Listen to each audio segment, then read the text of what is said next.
dirahmati Allah. Tadi tentang doa sapu jagat ya. Jadi sapu artinya membersihkan, jagat itu dunia. Doa sapu jagat, doa membersihkan dunia. Tapi di sini maksudnya menggantikan banyak doa itu dengan satu doa, karena ketidakmampuan yang lain. Ya. Jadi doa sapu jagat itu disebut adalah mampu menggantikan doa-doa yang lain.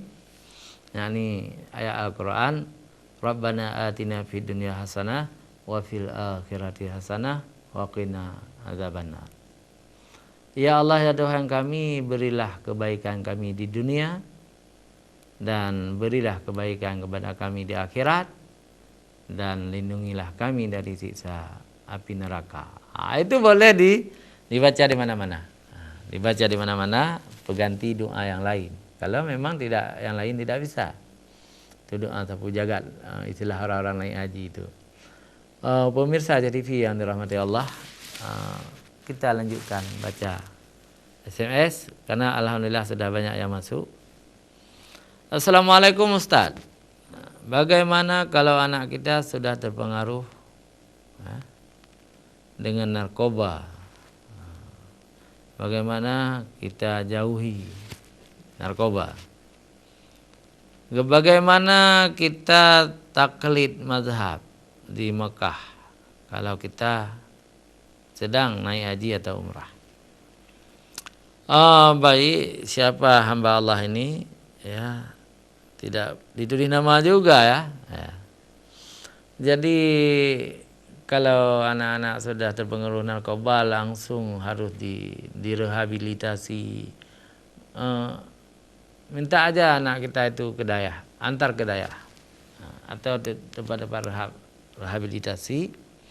Karena di daerah itu dengku-dengku akan memberitahukan kepada si anak itu, menanam akidah yang kuat bahwa narkoba itu adalah minuman keras, termasuk haram ya, dan termasuk dosa besar orang-orang yang terlibat dengan narkoba.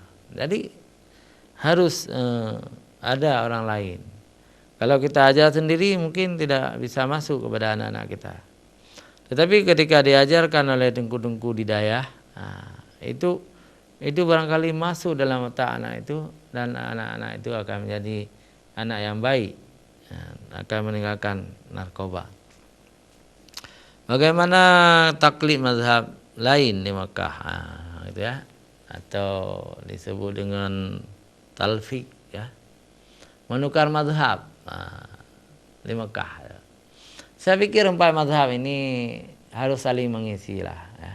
Mazhab Hanafi, Maliki, Syafi'i, Hambali, dan harus kita gunakan.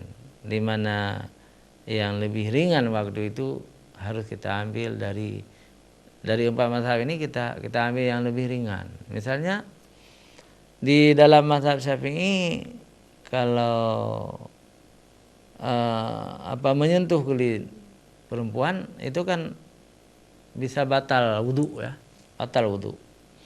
Lalu kita mengambil jadi talfiq mazhab di sini, kita ambil saja mazhab Hanafi di situ, kalaupun bersentuhan kulit dengan perempuan itu tidak batal wudu. Itu kan bisa di situ. Memang saya akui ada ulama-ulama yang berpendapat tidak boleh talfiq mazhab. Tapi kita juga harus mengakui ada ulama yang membolehkan. Maka saya pikir kita ambil yang meringankan kita dalam hal-hal yang sulit ya. Kalau kita mazhab Syafi'i di Aceh, kita laksanakan menurut mazhab Syafi'i. Tetapi ketika kita di Mekah, mungkin kita harus melihat juga, karena mazhab yang 4 itu semuanya Ahlussunnah wal Jamaah. Maliki Ahlussunnah wal Jamaah, Hanafi Ahlussunnah wal Jamaah, Hambali Ahlussunnah wal Jamaah. Jadi talfi mazhab di situ dibolehkan oleh banyak ulama. Pemirsa TV yang dirahmati Allah, begitu kira-kira jawaban saya. Yang penting mudah, jangan disukarkan. Uh, Assalamualaikum warahmatullahi wabarakatuh. Dari Nurbaiti di Jumpit Ajun, Aceh Besar. Ya. Saya ingin bertanya Ustaz, apabila kita mau setor uang untuk ibadah umrah, haji, apa boleh dengan pinjaman dari bank atau koperasi kantor? Tetapi tiap bulan dipotong gaji kita untuk melunasinya. Terima kasih Ustaz atas jawabannya, dan masih ada sisa untuk keluarga.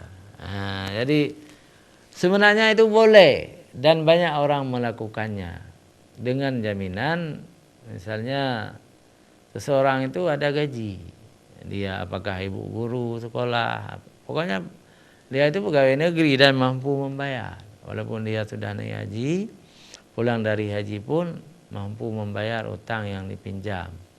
Jadi boleh saja, halal ya, untuk mempercepat keinginannya sampai ke tanah suci. Kita terbuka aja. Ada juga yang berpendapat tidak boleh, tapi kebanyakan ulama membolehkan. Kita pinjam karena kita mampu membayarnya. Tetapi kalau kita tidak punya penghasilan, itu tidak sah. Takut nanti pulang haji kita dituntut, dipenjarakan karena kita tidak mampu membayar hutang. Jadi tidak boleh. Tapi kalau orang itu punya penghasilan, mereka itu kerja di pegawai negeri, kerja di BUMN, dia mampu membayar, boleh saja, Tetapi sangat afdal tidak berutang, tidak berutang. Karena naik haji pun diwajibkan kepada orang yang lebih rezekinya, bukan orang yang kurang rezekinya. Terima kasih Ibu Nurbaiti di Jumpit Ajun, Aceh Besar. Assalamualaikum Ustaz. Saya ingin bertanya Ustaz, apakah orang-orang yang menunaikan ibadah haji itu sudah dijamin masuk surga Ustaz? Karena saya lihat ada juga orang yang pulang dari haji tidak mencerminkan keislamannya, mereka masih korupsi, mereka masih pakai celana pendek, mereka juga masih main batu Ustaz. Waduh. Wassalam, Abi Husaini.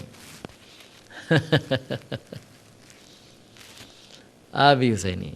Ya, ini teman lama saya. Sekarang beliau tidak lagi ke Aceh TV ya. Abi itulah ya. Semua ibadah itu belum ada jaminan kita masuk surga. Apakah kita rajin salat, rajin puasa sunat, rajin bersedekah, rajin umrah, naik haji gitu ya. Itu belum ada jaminan. Sangat tergantung niat kita yang melakukan ibadah itu. Kalau lillahi ta'ala, seperti orang-orang takwa itu masuk surga. Dengan salat dia masuk surga, dengan zakat dia masuk surga, dengan puasa dia masuk surga, dengan haji juga dia masuk surga. Tetapi kalau niatnya bukan untuk mencari ridha Allah, niatnya lain, dia tidak ada jaminan masuk surga. Dan amalan setelah dia pulang dari haji masih ada yang seperti Abi sebutkan tadi. Ada yang pakai celana pendek, ada yang main batu ya. Itu juga sebuah penilaian. Masa kita sudah haji masih seperti itu? Masih pakai celana pendek, masih berbuat dosa-dosa kecil. Itu tidak mencerminkan seorang haji. Itu juga enggak bagus.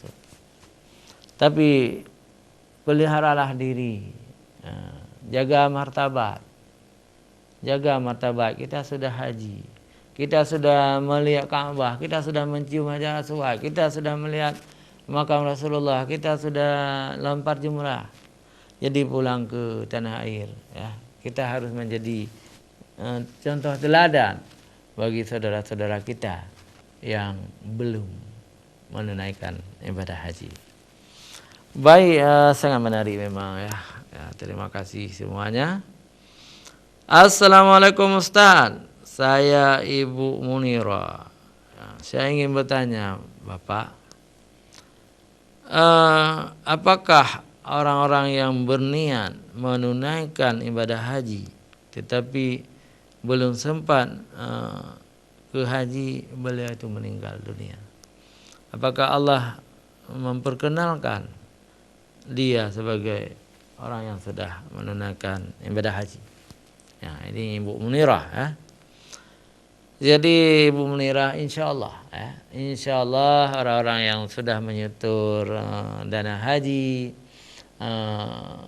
waiting list, menunggu bertahun-tahun, akhirnya kehendak Allah dia meninggal dunia, tidak sempat menunaikan ibadah haji, insyaallah Allah akan memberi pahala haji untuknya, dan insyaallah dia itu akan mendapat surga walaupun belum pernah ke haji. Jadi pemirsa, jangan kemana-mana, kita kembali setelah jeda iklan berikut.